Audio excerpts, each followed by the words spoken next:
Hello students. Chapter 2 land forms जो कि आपका यूटी सिलेबस का चैप्टर है। तो इसकी आज इस वीडियो में जो है मैं आपको इस चैप्टर की एक्सप्लेनेशन जो है मैं सेंड करूँगी। लैंड फॉर्म्स इंट्रोडक्शन की फर्स्ट ऑफ ऑल की जो लैंड फॉर्म्स चैप्टर का ही नेम है, तो लैंड फॉर्म्स क्या होते हैं। लैंड फॉर्म्स देखिए, our planet the earth is called a blue planet because 71% of it's covered by oceans and only 29% by land। कि हमारी जो पूरा जो अर्थ जो है इस पर 71% covered by oceans and ocean से 71% जो है वाटर है, देन 29% जो एरिया है वो लैंड है। The northern hemisphere consists mostly of land while the southern hemisphere is almost covered by oceans। देखिए, ये इक्वेटर 0 डिग्री, ये नॉर्दर्न हेमिस्फीयर और ये सदर्न हेमिस्फीयर। तो नॉर्दर्न हेमिस्फीयर वाला जो पार्ट है वो मोस्टली लैंड से कंसिस्टेड है। देन सदर्न हेमिस्फीयर वाला जो पार्ट है is almost covered by oceans water body. Okay, the solid part of the earth surface is constituted by various natural physical features.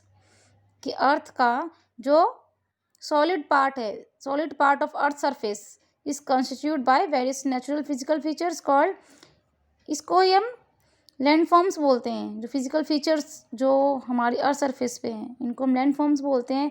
Land forms example mountains, valleys, plateaus and plains. देखिए, हमारी earth surface पर अलग अलग features देखने को मिलते हैं, आपने भी देखे होंगे। फिजिकल फीचर्स इसमें कोई अर्थ सरफेस पर कुछ एरिया है जहाँ पे देखो माउंटेन्स मिलेंगे, कुछ प्लेसेस पे वैलीज हैं, तो कुछ एरिया ऐसा है जहाँ पे प्लेट्यूज होते हैं, एंड देन कुछ एरिया ऐसा है जहाँ पे प्लेन्स मिलते हैं। तो ये सब जो है फिजिकल फीचर्स हैं जिनको लैंड फॉर्म्स बोलते हैं। हमारी अर्थ सरफेस पर डिफरेंट टाइप्स के जो है लैंड फॉर्म्स होते हैं। तो हम इन्हीं लैंड फॉर्म्स के बारे में पढ़ेंगे, mountains, valleys, plateaus and plains के बारे में। ओके, देन अब हम बात करेंगे फॉर्मेशन ऑफ लैंड फॉर्म्स। देखिए, जो लैंड फॉर्म्स हैं mountains, valleys, plateaus and plains, इनकी फॉर्मेशन कैसे होती है। तो the various land forms on the surface of the earth is produced by the interaction of two process work करते हैं। इनकी वजह से जो है अर्थ सरफेस पे लैंड फॉर्म्स की फॉर्मेशन होती है। These are the external process and the internal processes. देखिए, एक्सटर्नल प्रोसेस है और इंटरनल प्रोसेस है, टू प्रोसेस वर्क करते हैं। तो एक्सटर्नल प्रोसेस इनको हम एक्सोजेनिक प्रोसेस भी बोलते हैं। एक्सोजेनिक और एक्सटर्नल प्रोसेस बात एक ही है। The external process are those process that act on the earth surface. ठीक है, जो एक्सटर्नल प्रोसेसेस वो प्रोसेसेस होते हैं जो कि अर्थ सरफेस पर एक्ट करते हैं, अर्थ सरफेस के ऊपर एक्ट करते हैं। These are the agents of denudation. ये डेन्यूडेशन के एजेंट्स होते हैं। लाइक देखिए, जैसे कि रॉक्स वगैरह हैं, जब उनमें ब्रेक डाउन होता है, वो टूटती फूटती हैं, तो उनका जो सेडिमेंट जो होता है वो कैसे डिपॉजिट होता है one place to another place, इसको जो है डेनुडेशन प्रोसेस है। लाइक रिवर वाटर के साथ भी डेब्रीज, सेडिमेंट्स आता है। Rivers, glaciers, winds and waves, ये सब एजेंट्स जो है वर्क करते हैं। ठीक है, those agents wear down the rocks on the surface. कि रिवर्स हैं, ग्लेशियर्स हैं, विंड्स हैं, वेव्स हैं, ये एजेंट जो हैं रॉक्स की जो सरफेस होती हैं उनका जो है उसका सेडिमेंट्स को जो है सरफेस तक लाती हैं, surface and produce different features. यही जो सरफेस जो है rocks on the surface and produce, ये जो है डिफरेंट फीचर्स, इन सब फीचर्स की फॉर्मेशन करता है। Like valleys, lowlands, ridges etcetera. देखिए, the external process act slowly.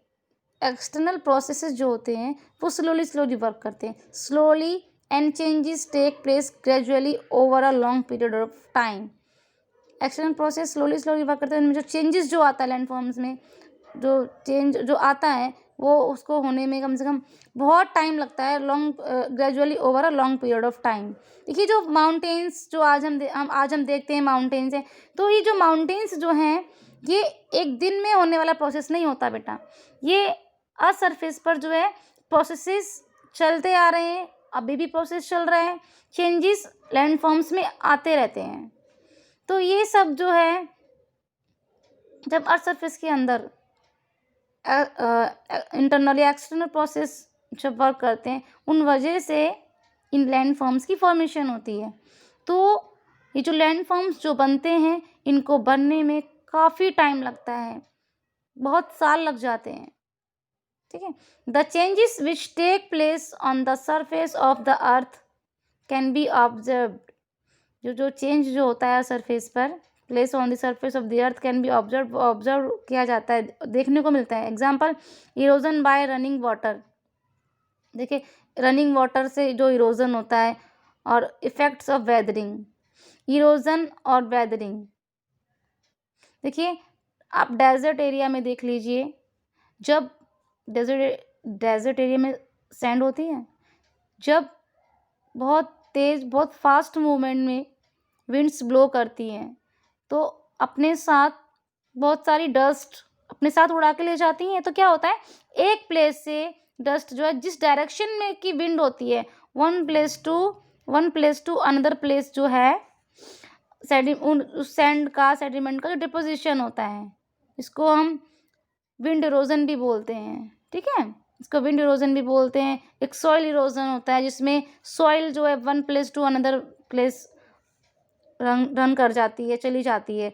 हम कहते हैं ना कि प्लांटेशन करनी चाहिए और मोर ट्रीज जो है प्लांट करने चाहिए, क्योंकि वो उससे सॉइल इरोजन नहीं होता। तो मेन मतलब ये है कि जब ट्रीज प्लांट किए जाते हैं, इनकी जो रूट्स होती हैं वो आसपास की जो सॉइल होती है, मिट्टी जो होती है, अपने अंदर उनको जकड़ के रखती है।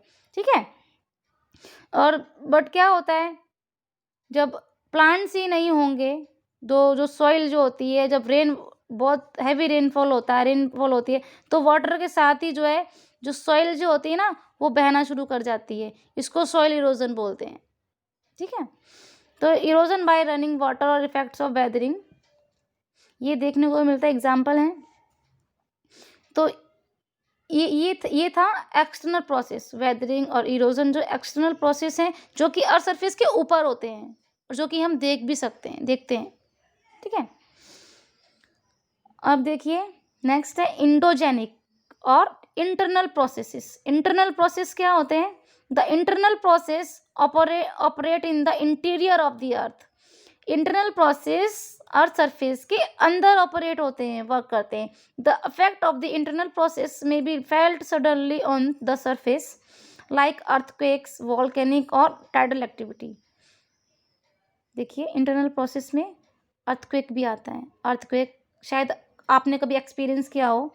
तो ये अर्थक्वेक है, वॉल्केनोज इरप्शन जो होता है, टाइडल एक्टिविटी जो होती है, देखिए ये सब जो है इंटरनल अर्थ सरफेस के इंटरनल प्रोसेस की वजह से ये होते हैं। ठीक है। Sometimes the internal process like mountain building operate slowly over a long period of time. और कभी कभी जो होता है इंटरनल प्रोसेस जो होते हैं लाइक माउंटेन बिल्डिंग, ये जो है स्लोली भी वर्क करते हैं, बहुत long slowly over a long period of time. बहुत टाइम भी लगता है, इनको भी होने में काफ़ी टाइम लगता है। The working of the internal process can not be observed. देखिए इंटरनल प्रोसेस जो होते हैं, जो अर्थ सरफेस के अंदर होते हैं, वो हम ऑब्जर्व नहीं कर पाते। देखिए जो एक्सटर्नल प्रोसेस जो होते हैं, इरोजन बाय रनिंग वाटर, ठीक है, विंड इरोजन है, सॉइल इरोजन है, वो अर्थ सरफेस के ऊपर होते हैं, वो हम देख भी सकते हैं। बट ये इंटरनल प्रोसेस जो होते हैं वो हम ऑब्जर्व भी नहीं कर सकते, बट इट्स इफेक्ट में be visible on the surface of the land. But इनका जो इफेक्ट जो होता है ना, वो विजिबल होता है। ठीक है, सरफेस लैंड सरफेस पर विजिबल होता है। हेंस इंडोजेनिक मूवमेंट्स में बी स्लो मूवमेंट्स और सडन मूवमेंट्स। इंडोजेनिक मूवमेंट्स जो होती हैं इनको हम स्लो मूवमेंट्स भी बोलते हैं और सडन मूवमेंट्स भी बोलते हैं, कि अचानक से होने वाले मूवमेंट्स। जैसे एग्जाम्पल ले लीजिए अर्थक्वेक का। स्लो मूवमेंट्स क्या होते हैं? Slow movements are of two types, vertical और एपीरियोजेनिक। वर्टिकल और एपिरोजेनिक बात ये है कि एक वर्टिकल मूवमेंट्स होती है और एक हॉरिजॉन्टल मूवमेंट होती है। वर्टिकल और हॉरिजॉन्टल, हॉरिजॉन्टल को ओरोजेनिक भी बोलते हैं। तो देखिए vertical movements are called epeirogenic movements after the Greek word epeiros. Greek word है एपेरियोस, इस वर्ड से जो है इस वर्ड को बोला जाता है एपेरियोस का। इस वर्ड का मीनिंग है देखिए continent. These movements are called the continent building movements, क्योंकि इनकी वजह से कॉन्टिनेंट बिल्डिंग मतलब कॉन्टिनेंट्स की फॉर्मेशन हुई है, इनको हम कॉन्टिनेंट बिल्डिंग मूवमेंट्स भी बोलते हैं।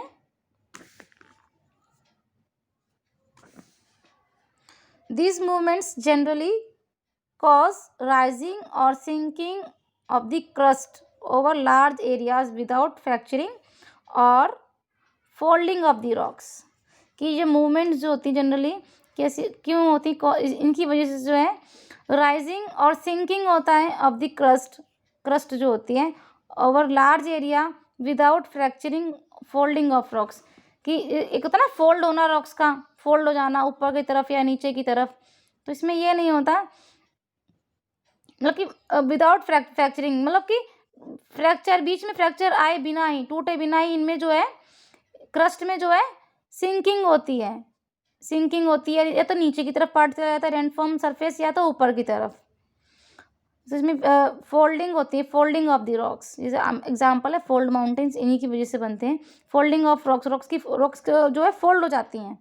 Much of the continent of Africa was subjected to epeirogenic movements. कि अफ्रीका कॉन्टिनेंट जो है ये जो मोस्टली इसकी जो फॉर्मेशन जो है वो एपिरियोजेनिक मूवमेंट्स की वजह से है। देखिए नेक्स्ट है हॉरिजॉन्टल और ओरोजेनिक मूवमेंट्स।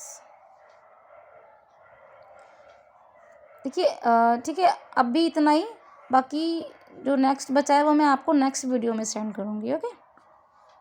ओके।